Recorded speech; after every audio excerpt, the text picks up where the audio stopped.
Hello বন্ধুরা, দেখুন আমি রান্না করব। এখানে কি রান্না করব? আমি ঘুগনি, মটর সিদ্ধ করে নিয়েছি, ঘুগনি রান্না করব এখানে খাসির চর্বি দিয়ে।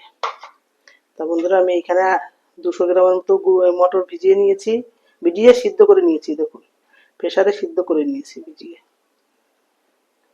প্রেসারে সিদ্ধ করে নিয়েছি। একটা আলুও সিদ্ধ করে নিয়েছি একসঙ্গে, একটা আলুও সিদ্ধ হয়ে গেছে।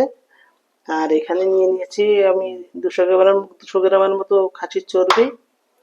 আর এখানে নিয়েছি একটা বড় সাইজের পেঁয়াজ, একটা বড় সাইজের টমেটো, এখানে আছে আদা, রসুন আর কাঁচা লঙ্কা বাটা। আর এখানে নিয়েছি এই ধনে গুঁড়ো, জিরে গুঁড়ো আর কাশ্মীরি লঙ্কার গুঁড়ো। এবার আমি কিভাবে বানাই আপনারা দেখতে থাকুন। কড়াই এখানে বসে দিয়েছি। এবার কড়াইতে দেব তেল পরিমাণ মতো।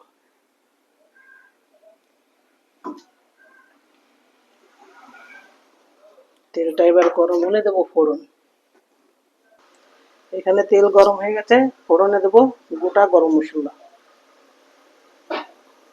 গোটা গরম মশলার সঙ্গে দেবো একটা শুকনো লঙ্কা আর কটা জিরে।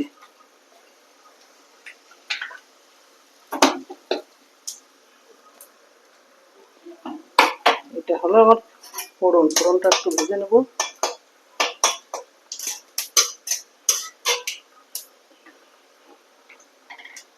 এবার দেবো পেঁয়াজ, কেটে রাখা পেঁয়াজ কুচি।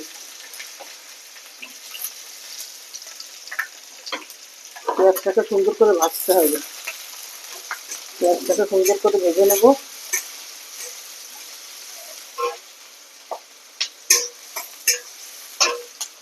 পেঁয়াজটা ভেজে নিয়েছি, এবার লঙ্কা, আদা, রসুন বাটাটাও দিয়ে দেবো।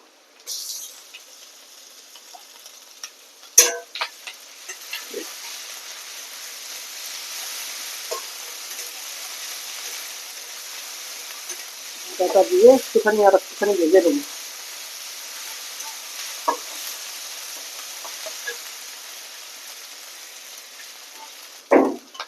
আদা রসুনের কাঁচা গন্ধ চলে গেছে। এবার আমি এর মধ্যে কেটে রাখা টমেটোটা দিয়ে দিই।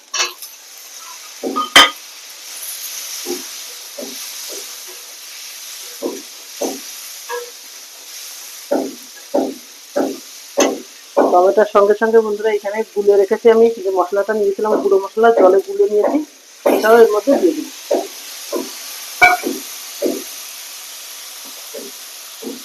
আর দেবো পরিমাণ মতন হলুদ।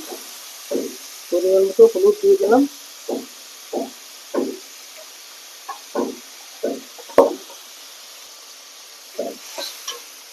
তার পরিমাণ মতো লবণটাও দিয়ে দিই বন্ধুরা। মটরের মধ্যে আমি লবণ দিয়ে সিদ্ধ করেছি, এই জন্য অল্প করে একটু লবণ দিই।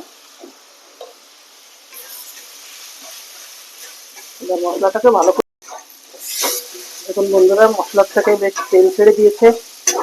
এবার এর মধ্যে আমি এখানে দিয়ে দেবো চর্বিটা আমি সুন্দর করে ধুয়ে রেখেছি, চর্বিটা এর মধ্যে দিয়ে কষে নেব।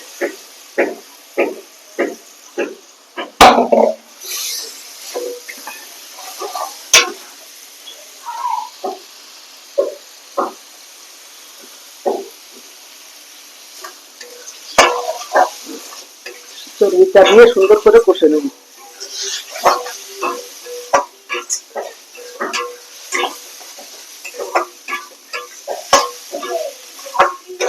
চর্বি দিয়ে কার কার ঘুগনি খেতে ভালো লাগে জানাবেন কমেন্টে।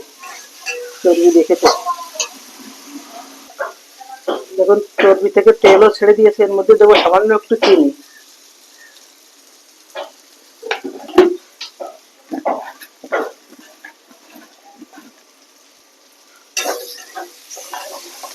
চিনি দিয়ে আর একটুখানি কষে নিলাম। এবার আমি এর মধ্যে দিয়ে দেবো মটর, সিদ্ধ করে রাখা মটরটাও দিয়ে দেবো। এখন সুন্দর কষে নিয়েছি চর্বিটা দিয়ে, একদম লাল লাল করে সুন্দর কষে নিয়েছি। এবার এই সিদ্ধ করে রাখা মটরটা দিয়ে দেবো।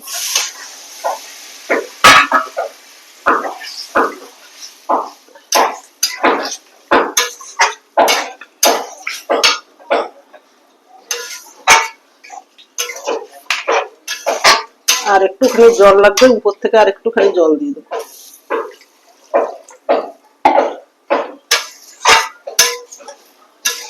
বাস আর একটু হলেই হয়ে যাবে। আর 5 মিনিটের মতো ফুটিয়ে নেবো, বাস। দেখুন প্রায় হয়ে এসছে, দেখুন প্রায় হয়ে এসছে, কত সুন্দর লাগছে দেখতে। দেখুন কি সুন্দর উঠছে, দেখুন চর্বিগুলো সব উপর থেকে, চর্বিগুলো সব ভেসে আছে। দেখতে কিন্তু দারুণ লাগছে, খেতে কেমন হবে জানি না, কিন্তু দেখতে তো সুন্দর লাগছে।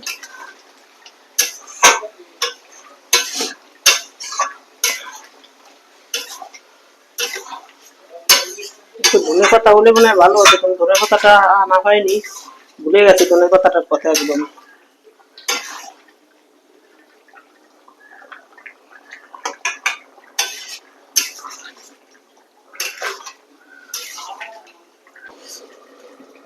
ঘুগনিটা কিন্তু হয়ে গেছে বন্ধুরা, দেখুন ঘুগনিটা কিন্তু সুন্দর হয়ে গেছে। এবার আমি একটু গরম মশলা দিয়ে নামিয়ে দিই। এই জন্য একটুখানি এখানে শাহি গরম মশলা নিয়ে নিয়েছি, একটু শাহি গরম মশলা দিয়ে নামিয়ে নেব। গরম মশলা আগে ফোড়নে দিয়েছিলাম, এখন একটুখানি দিলাম, বাস হয়ে গেছে। দেখুন সুন্দর হয়ে গেছে, ঝোলও বেশি নেই, আর যেটুখানি ঝোল আছে একটুখানি সব টেনে যাবে। এবার আমি এটাকে নামিয়ে নেব। বন্ধুরা দেখুন, দেখে বলুন ঘুগনিটা কেমন হয়েছে, রান্নাটা। দেখুন দেখতে কিন্তু দারুণ হয়েছে, খুব সুন্দর লাগছে দেখতে। বন্ধুরা রান্নাটা যদি ভালো লাগে তাহলে লাইক কমেন্ট শেয়ার করে পাশে থাকবেন বন্ধুরা। আর ঘুগনিটা কেমন হয়েছে তাও জানাবেন কমেন্টে। আর যদি রান্নাটা যদি ভালো লাগে চ্যানেলটিকে সাবস্ক্রাইব করে দেবেন। বন্ধুরা ভিডিওটা আর বেশি বড় করবো না, ভিডিওটা এখানেই শেষ করছি। ভালো থাকবেন, সুস্থ থাকবেন, আর পাশে থাকবেন প্লিজ।